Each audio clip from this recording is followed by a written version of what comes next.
Marcus Chen stepped off the transport ship and felt his stomach drop. Not from the artificial gravity, but from the looks he was getting. Every alien in the landing bay was staring at him like he was some kind of joke. The Kethvar hunting lodge sat on Tempest Prime, a moon that orbited a gas giant. Purple storms raged across the sky, and the air tasted like metal and ozone. This place was famous across the galaxy. Only the best hunters came here, the deadliest predators, the most skilled trackers. And now Marcus, a human xenobiologist from Earth, was supposed to be one of them. A massive creature approached him. It stood nearly 8 feet tall, covered in thick, dark plates that looked like armor. Its forearms ended in claws that could probably cut through steel. This was a Vorthak, one of the most feared warrior species in the galaxy. "So this is the Earth native," the creature rumbled in accented standard. "I am Karthek, current champion of this lodge. And you are supposed to be a hunter?" Marcus looked up at the towering alien.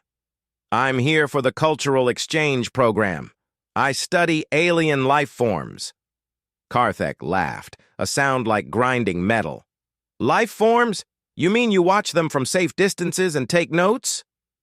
The other aliens nearby started chuckling too. A group of Zephyrians floated past, their feathered wings crackling with small electric bolts. They were built like eagles, but the size of humans, with razor-sharp talons and eyes that could see electromagnetic fields. One of them spoke in a voice like wind chimes. "The soft pink thing thinks it can hunt," it said to its companions. "Look at it. No claws, no fangs, no armor. It cannot even fly." More laughter rippled through the crowd. Marcus felt his face getting hot, but he kept quiet. He had expected this. Humans were new to the galactic community, and most aliens saw them as weak and primitive. A different group passed by. Tall, pale beings with large heads and silver eyes. These were Mindari, telepaths who could track prey by reading their thoughts and emotions. One of them glanced at Marcus, and he felt a strange tickle in his mind. "Curious," the Mindari said out loud.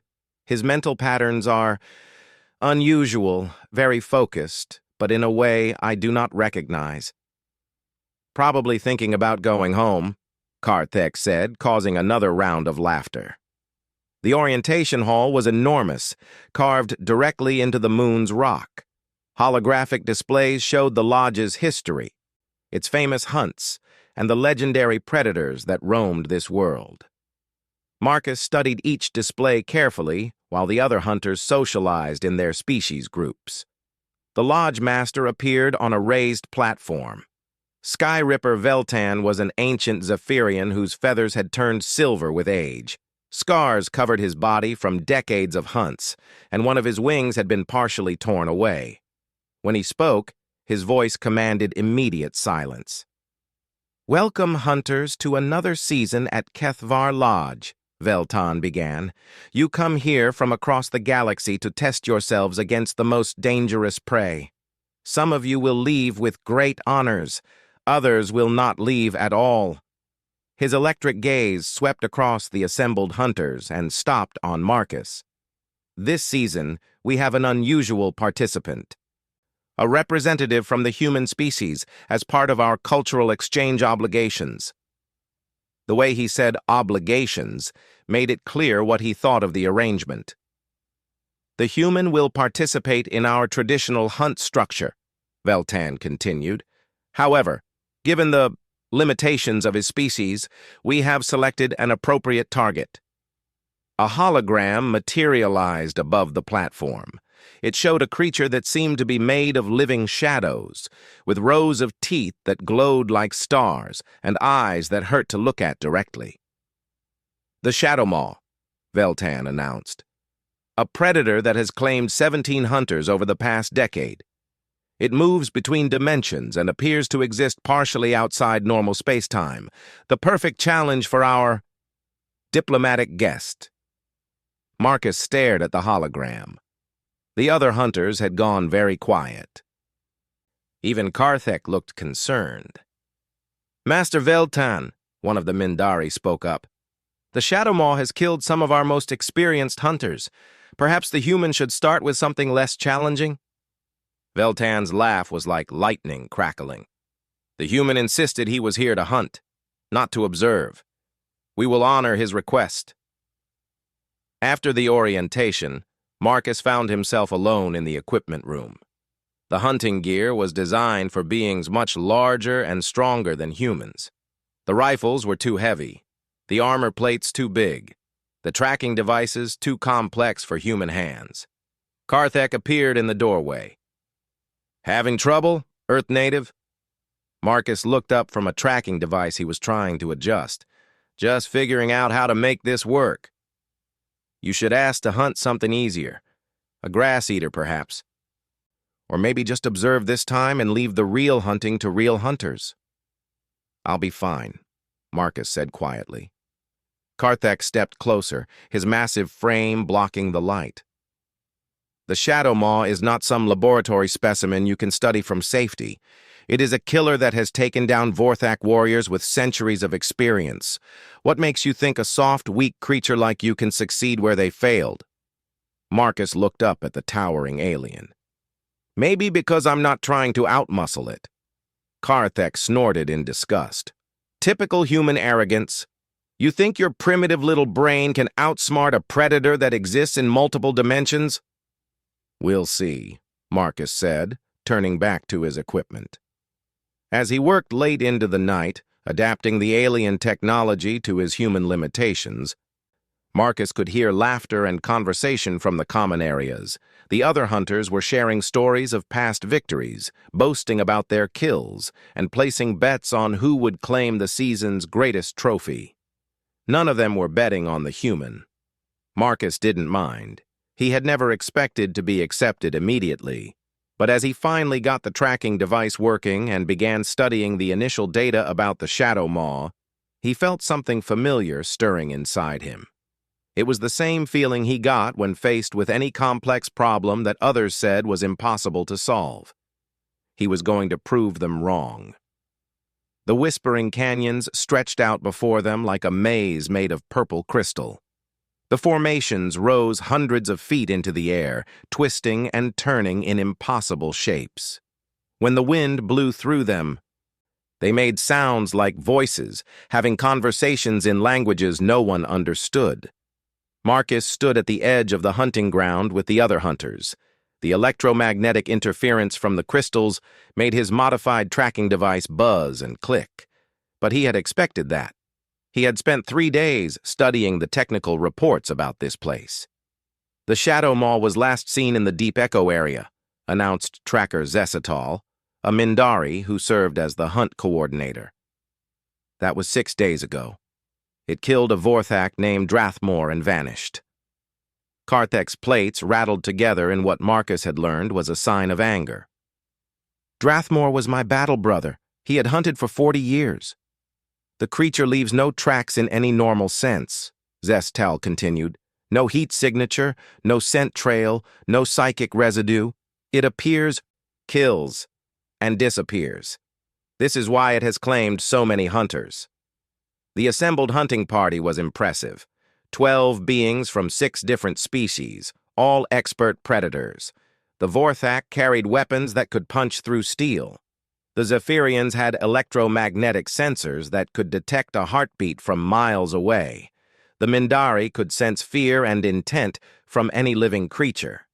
And then there was Marcus, with his modified human equipment and a backpack full of what the others called primitive tools. We begin the hunt now, Zestal declared. Standard formation. Vorthak take point. Zephyrians provide aerial reconnaissance. Mindari handle tracking and coordination. What about the human? Asked one of the Zephyrians. Zestal looked at Marcus with barely hidden contempt. The human may follow and observe. Try to keep up. The hunt began at dawn. The other hunters moved through the crystal maze with practiced efficiency. The Vorthak smashed through smaller formations when needed, their armored bodies absorbing impacts that would have killed Marcus instantly. The Zephyrians soared overhead, their electrical senses probing for any sign of their prey. The Mindari sent out waves of telepathic energy, searching for the alien thoughts of the Shadow Maw. Marcus followed behind, but not in the way they expected. While the others focused on speed and technology, Marcus stopped every few hundred yards. He knelt down and examined the ground, running his fingers through purple sand that had blown between the crystal formations. He studied scratch marks on the crystal walls, some so faint they were almost invisible. "What are you doing back there, Earth native?" Karthek called out in irritation. "We are hunting a predator, not collecting rocks." "Looking for sign," Marcus replied, not looking up from what appeared to be empty ground. "Sign?" The Vorthak laughed harshly. "The Shadow Maw leaves no sign. Every sensor confirms this." Marcus stood up and brushed the sand off his hands. "Everything leaves sign. You just have to know how to read it."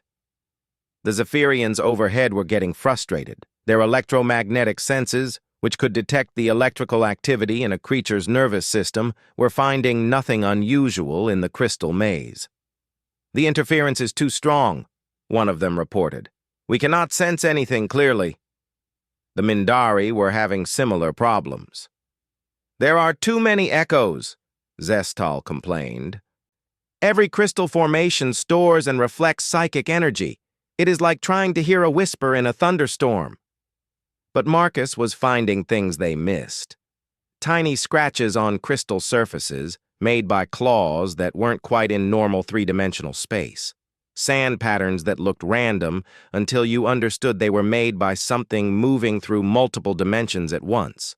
Places where the electromagnetic interference was slightly different, suggesting something had passed through recently. After 6 hours of hunting, they found their first real clue. A cave opening in the canyon wall with claw marks around the entrance that seemed to shift and change when you weren't looking directly at them. "The Shadow Maw's den," whispered one of the Mindari. The Vorthak immediately took aggressive positions, weapons ready. The Zephyrians prepared to dive from above. The Mindari focused their mental powers on the cave entrance. Marcus studied the claw marks more carefully. "These aren't fresh," he said. "What do you mean?" Karthek demanded. "The way the crystal has grown back around the edges, the way the sand has settled. These marks are at least 2 weeks old." "Impossible," Zestal said. "My psychic readings indicate recent presence." Marcus ran his hand along the cave wall. "The crystal stores energy, right? Including psychic energy? What if these marks aren't from the Shadow Maw being here recently? What if they're just echoes of when it was here before?" The hunters looked at each other uncertainly. This wasn't how they approached tracking. They relied on fresh signs, immediate readings, direct sensory input. "Even if you are correct," Karthek said, "what does it matter? The creature will return eventually." "No," Marcus said, studying the scratch patterns more closely. "It won't. Look at the spacing of the claw marks. The depth, the angle. This wasn't a den. This was territorial marking. The Shadow Maw was warning other creatures to stay away from something." "From what?" Marcus pointed deeper into the canyon. "From its real territory. This is just the boundary marker." The other hunters looked skeptical, but they had no better leads. They spent the next 4 hours following Marcus's interpretation of the territorial markers. He led them through a section of the canyon that looked exactly like everywhere else, but where the crystal formations had tiny stress fractures that suggested something large had passed through recently. Then they found the feeding ground. It was a circular clearing surrounded by crystal spires with the scattered remains of several creatures. But these weren't normal remains. The bones seemed to flicker in and out of existence, and the bloodstains appeared fresh one moment and ancient the next. "Dimensional displacement," one of the Mindari said in awe. "The creature feeds partially outside normal time. The kills exist in multiple temporal states simultaneously." "Which is why your sensors can't track it properly," Marcus added. "You're looking for a three-dimensional creature in three-dimensional space, but the Shadow Maw exists in at least 4 dimensions, maybe more." The hunters stared at him. "How did you know this?" Zestel demanded. Marcus pointed to patterns in the feeding remains that looked like random scatter to everyone else. Persistence hunting. On Earth, humans evolved to track prey across vast distances and long periods of time. We learned to read patterns that other predators miss, signs that tell you not just where something is, but where it's going to be. As if summoned by his words, the air in the clearing suddenly grew cold. The crystal spires began to resonate with a low, menacing hum. "It is coming," whispered one of the Zephyrians. The hunters immediately took combat positions, weapons raised, senses alert. But nothing appeared. The cold grew more intense, and shadows that didn't match the light sources began to move across the ground. Then, just as suddenly, everything returned to normal. "Where did it go?" Karthek roared, spinning in a circle with his weapon ready.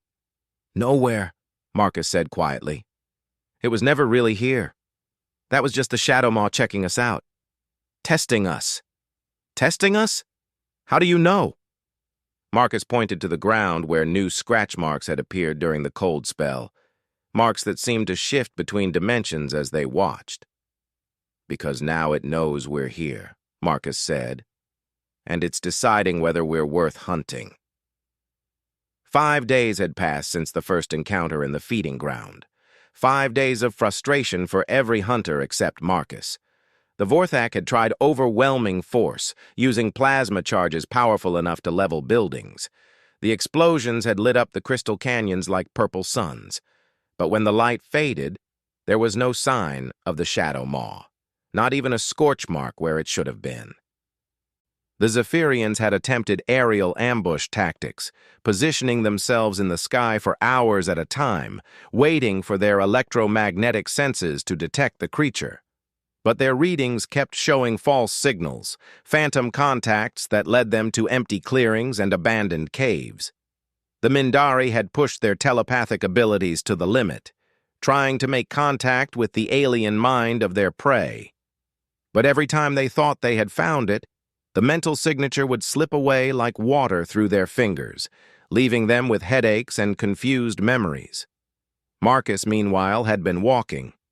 While the others rested between their failed assault attempts, Marcus continued moving through the crystal maze. He slept for only 3 hours each night, then resumed his methodical exploration of the canyon system. His human eyes, which couldn't see electromagnetic fields or penetrate other dimensions, focused on details the others missed. "This is pointless," Karthek growled on the morning of the 6th day. The massive Vorthak was showing signs of wear. His armor plates were scratched from collisions with crystal formations, and his 4 arms hung with exhaustion. "The creature is not here. It has fled to another dimension entirely. Or it never existed at all," added one of the Zephyrians, its feathers dim with fatigue. "Perhaps it is just a legend built around natural dimensional anomalies." Zestal, the Mindari tracker, was sitting on a crystal boulder with its large head in its hands. "I cannot maintain telepathic scans much longer. The psychic interference is damaging my neural pathways." Marcus looked up from the ground where he was studying what looked like completely normal sand patterns. "It's still here." "How can you possibly know that?" Karthek demanded. Marcus pointed to a series of tiny depressions in the sand, so faint they were almost invisible. "Pressure shadows. When something exists in multiple dimensions, it doesn't leave normal tracks. But it does create pressure variations in the quantum foam that underlies reality. Those variations leave traces in materials like sand and crystal dust." The alien hunters stared at the seemingly empty patch of ground. "I see nothing," Zestal said. "Because you're looking with the wrong kind of eyes," Marcus replied. "On Earth, persistence hunters developed the ability to track prey across days or weeks, following signs so subtle that other predators couldn't see them. We learned to read stories written in broken twigs, disturbed pebbles, and changes in airflow patterns. He stood up and began walking along what appeared to be a random path through the crystals. The Shadow Maw has been watching us. Every time we set up an ambush, it knew we were there before we even got into position. Every time we tried to corner it, it was already gone. Then how do we catch something that can see the future? Asked one of the Zephyrians. We don't try to catch it, Marcus said. We make it come to us. Over the next 2 days, Marcus did something that no other hunter had ever attempted in the Whispering Canyons. He established a pattern. Every morning at the same time, he would start walking from the same crystal formation. He would follow the same route through the maze, stopping at the same locations, examining the same types of signs. To the other hunters, it looked like he was just repeating the same futile search over and over. But Marcus was doing something much more sophisticated. He was teaching the Shadow Maw to predict his behavior. The human has lost his mind, Karthek said to the others during their rest period. He walks the same path like a machine. He examines the same empty ground repeatedly. This is not hunting. This is madness. Zestal nodded in agreement. His thoughts have become very strange, repetitive, almost mechanical. Perhaps the stress of facing an impossible prey has broken his primitive mind. But on the 3rd day of Marcus's pattern, something changed. The pressure shadows in the sand were getting fresher. The quantum foam disturbances were becoming more pronounced. The Shadow Maw was following him. It's learning my routine, Marcus explained to the increasingly skeptical alien hunters. Multidimensional predators are used to prey that either runs in panic or attacks directly. They're not used to something that just persists. That keeps coming back day after day, following the same path. What is the point of this? Karthek demanded. Marcus smiled for the first time since the hunt began. The point is that I'm not really following the same path. He showed them his modified tracking device, which had been recording subtle variations in his route each day. Tiny changes, just a few steps to the left or right, small detours around different crystal formations, changes so small that even he barely noticed them consciously. But the Shadow Maw notices them, Marcus continued. It's trying to predict where I'll go next based on my previous behavior, and every time it guesses wrong, it has to move position to keep watching me. So it's revealing its movement patterns. Look. Marcus showed them a 3-dimensional map he had been building in his tracking device. It showed the pressure shadow traces over the past 3 days, marking every location where the Shadow Maw had positioned itself to observe him. It can exist in multiple dimensions, Marcus explained, but it can only focus on our dimension from certain anchor points, places where the dimensional barriers are thin enough for it to maintain stable observation. And there are only 17 of those anchor points in this part of the canyon. The alien hunters studied the map with growing amazement. You have tracked an untraceable creature, Zestal whispered. Better than that, Marcus said. I know where it's going to be next. He pointed to a section of the map where the anchor points formed a rough circle around a deep crystal formation. Tomorrow, when I vary my path in a specific way, it will have to position itself here, in the deep echo chamber. How can you be certain? Marcus looked at the assembled hunters, these powerful beings who had initially dismissed him as weak and primitive. Because that's what persistence hunting is really about. It's not about being faster or stronger than your prey. It's about understanding your prey better than it understands itself. And if you are wrong? Karthek asked. Marcus checked his equipment one more time and started walking toward the deep echo chamber. Then I guess we'll find out why humans are the only species in the galaxy that evolved from persistence predators. Behind him, the alien hunters looked at each other with a mixture of doubt and growing respect. The small, weak human was either about to achieve the impossible or get himself killed in the most spectacular way possible. Either way, they were finally beginning to understand that there might be more than one way to be a predator. The deep echo chamber was exactly what its name suggested, a massive hollow in the crystal canyon, perfectly round, with walls that rose 200 feet on all sides.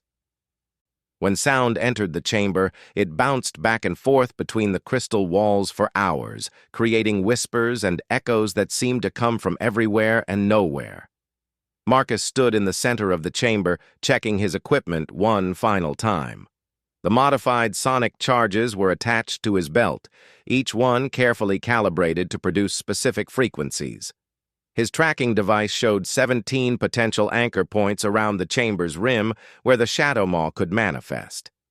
The other hunters had positioned themselves according to his plan, though they still looked skeptical. Karthek and 2 other Vorthak waited at strategic points with their heaviest weapons.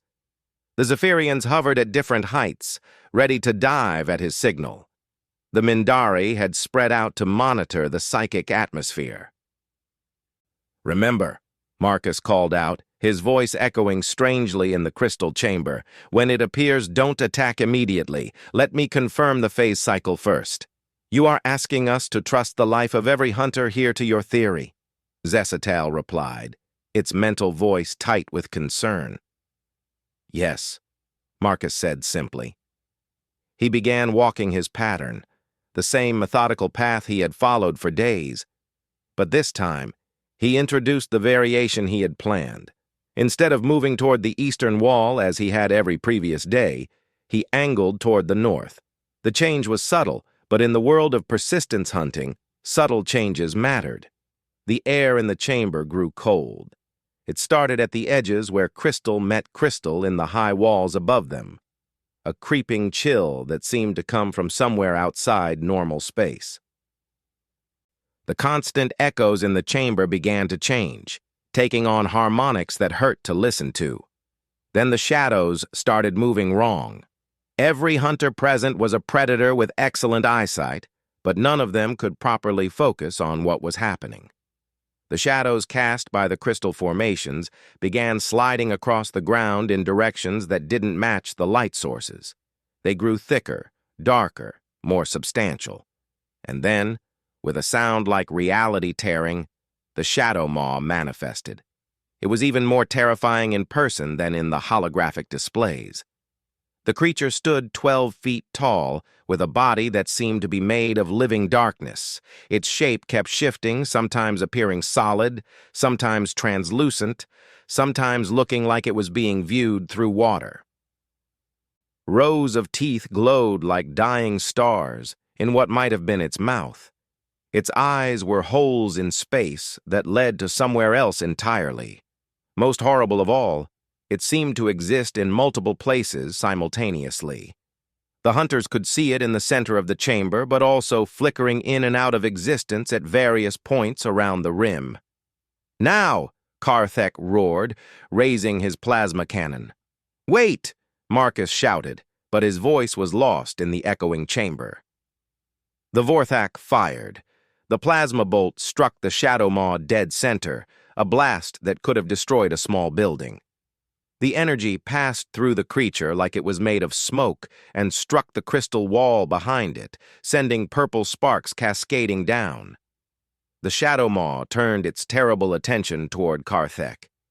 One moment it was in the center of the chamber. The next it was flowing across the ground like liquid shadow, reaching for the Vorthak with claws that seemed to cut through space itself. Karthek barely got his armor up in time. The claws struck his chest plates and sent him flying backward into a crystal wall. Even through his armor, parallel cuts appeared on his shell, bleeding dark Vorthak blood. "It's not fully phased into our dimension," Marcus yelled, pulling out his first sonic charge. "The attacks are passing through it because it's still partially existing somewhere else." 2 Zephyrians dove from above, their electromagnetic talons crackling with energy. They struck the Shadow Maw from different angles, but again their attacks seemed to have no effect. The creature reached up with impossible speed and caught one of the flying aliens in a claw that existed in too many dimensions to properly avoid. The Zephyrian's scream echoed through the chamber as dimensional forces began tearing it apart. Why isn't it fully manifesting? Zessatal demanded, its telepathic voice strained with effort as it tried to read the creature's alien thoughts. Marcus was studying his tracking device while chaos erupted around him. The readings were exactly what he had predicted, but something was wrong. The Shadow Maw was locked in a partial phase state, unable to fully enter their dimension. Then he understood. The chamber itself is holding it partially out of phase, he called out. The crystal resonance is interfering with its dimensional anchor points. He activated his first sonic charge and threw it at the wall nearest the creature. The device struck the crystal and exploded in a carefully tuned frequency burst. The sound echoed through the chamber, but instead of the usual chaotic reverberation, it created a standing wave pattern. The Shadow Maw suddenly became more solid. Again! Marcus shouted, throwing a second charge at a different angle. We need to disrupt the resonance pattern completely. The other hunters began to understand. They started firing at the crystal walls around the creature, not at the Shadow Maw itself. Each impact changed the acoustic properties of the chamber slightly. With each sonic charge, with each blast against the crystal walls, the Shadow Maw became more real, more present in their dimension. And as it became more solid, it also became more vulnerable. But it also became more dangerous. Now fully manifested, the creature's speed was incredible. It flowed across the chamber floor like liquid death, its claws leaving gouges in solid crystal. It leaped impossible distances, appearing behind hunters who thought they were safely positioned. A Mindari screamed as dimensional claws pierced its telepathic shields. A Vorthax armor shattered under a blow that seemed to come from multiple directions at once. But Marcus had one advantage that none of the other hunters possessed. He had been watching this creature for days, learning its patterns, understanding its behavior. While the others saw random attacks from an impossible predator, he saw the underlying logic of its movements. The Shadow Maw was still thinking like a multi-dimensional creature, even though it was now locked into three-dimensional space. It's trying to flank us from directions that don't exist anymore, Marcus yelled, activating his final sonic charges in a carefully planned sequence. It can't adapt to being fully in our reality. The standing wave pattern in the chamber changed again, locking the creature even more solidly into normal space-time. The Shadow Maw let out a sound that was part roar, part dimensional static, as it realized what was happening. For the first time in the creature's existence, it was trapped in a single dimension, and Marcus had been counting on exactly that. What followed was not the quick, decisive battle that most hunters expected. Instead, it became a test of endurance. The Shadow Maw, unable to escape to other dimensions, could no longer rely on its ability to appear and disappear at will. It had to fight like a normal predator. And humans, Marcus realized with grim satisfaction, were very good at outlasting normal predators. The battle raged for 3 hours. The Shadow Maw was incredibly strong and fast, but it was used to quick kills followed by retreat to other dimensions. As the fight dragged on, its movements became less precise, its attacks more desperate. Marcus, meanwhile, applied every principle of persistence hunting he had ever learned. He didn't try to overpower the creature. Instead, he harassed it, distracted it, forced it to waste energy on attacks that missed by inches. When it charged him, he rolled aside and led it into the attacks of the other hunters. When it tried to corner him, he used the crystal formations to break its line of sight. Slowly, methodically, he wore it down. The end came when the Shadow Maw, exhausted from hours of battle in an unfamiliar dimension, made a crucial mistake. It committed fully to an attack on Karthek, leaving itself open for just a moment. Marcus was waiting for that moment.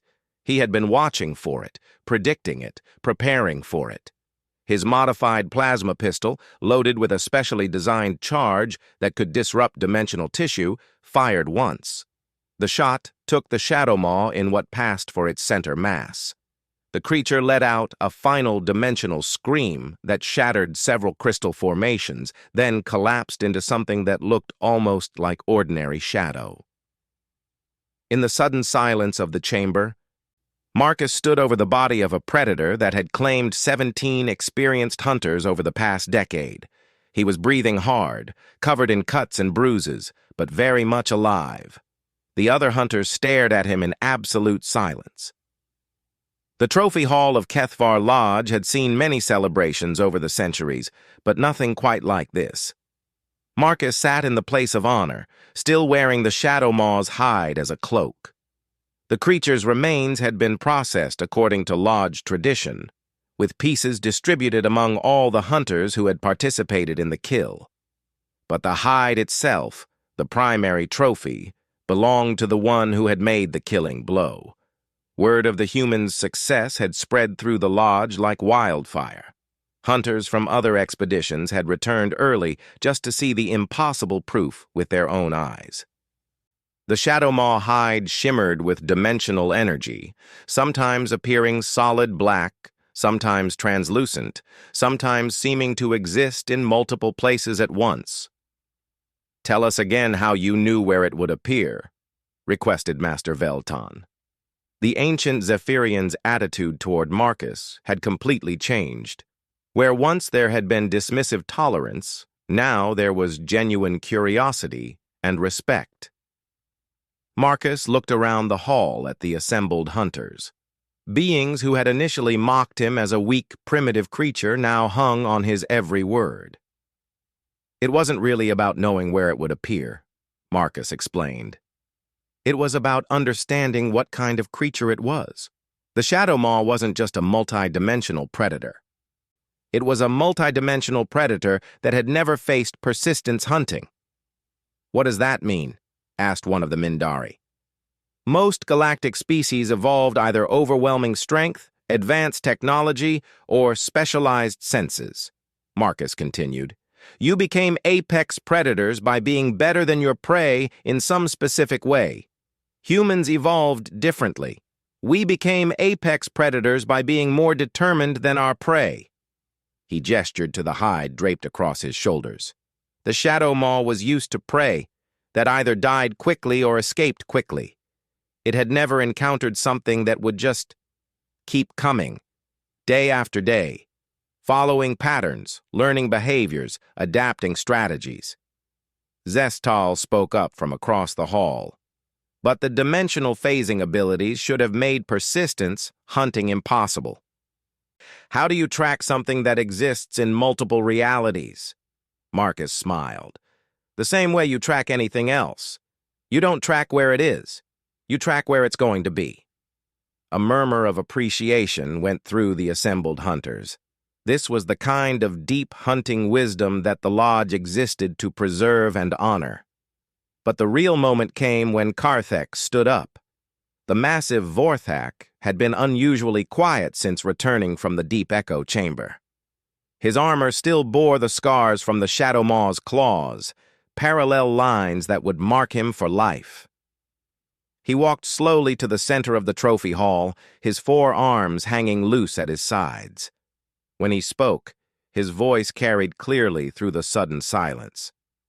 "I have hunted for 30 standard cycles," Karthek began in the formal hunting dialect.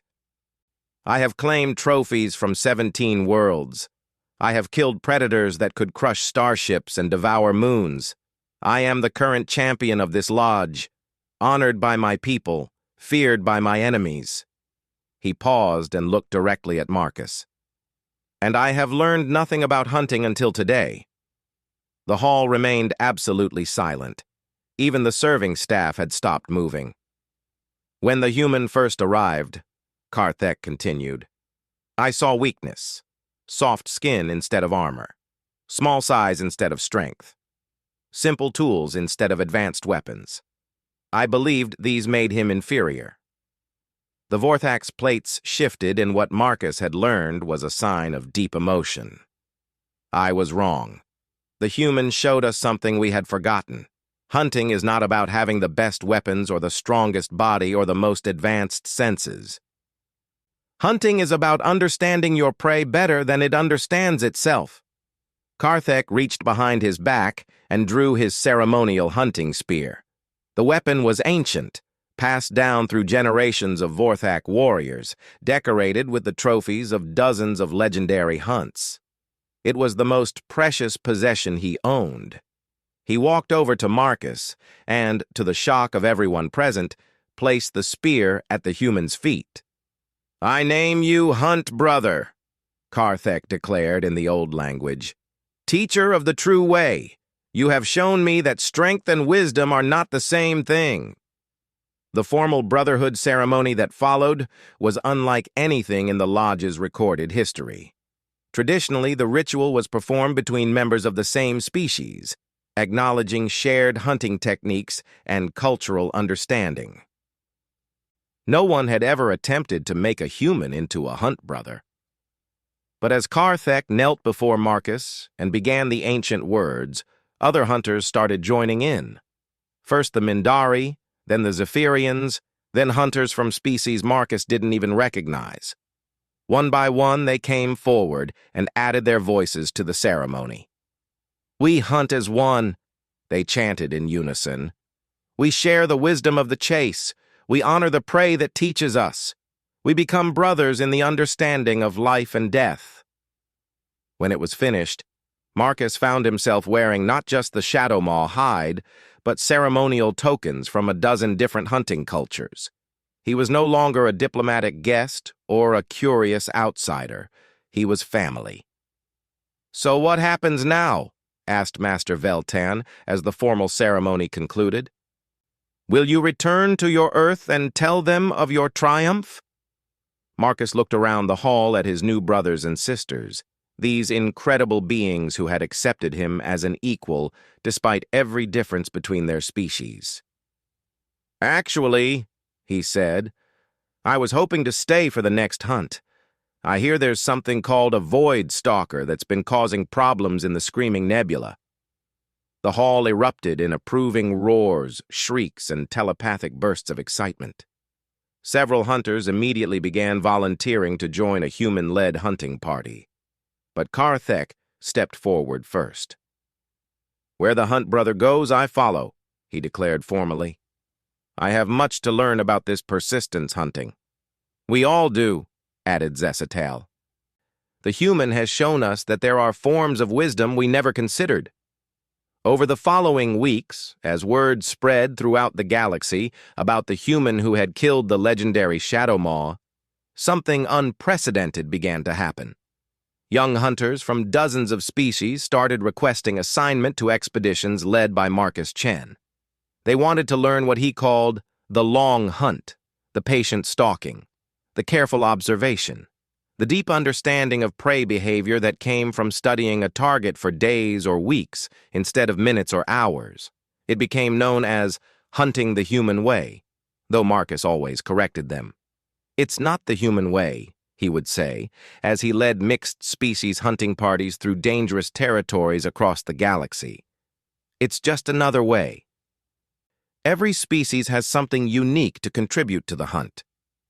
And as he watched a Vorthak warrior learn to read pressure shadows in sand, or a Zephyrian practice the patient observation of behavioral patterns, Marcus realized that the galaxy was becoming a more interesting place. The universe was full of different kinds of predators. Some relied on strength, some on speed, some on technology. But there was room for persistence hunters, too. There was room for creatures who won not by being the fastest or strongest or smartest, but by simply refusing to give up. As he prepared for their next hunt, adjusting equipment and studying the behavioral patterns of their new target, Marcus smiled. He was no longer the ridiculous Earth native who had been mocked and dismissed. He was Hunt Brother Marcus, teacher of the Persistence Hunt, and honorary member of the most elite hunting lodge in the galaxy, and he was just getting started.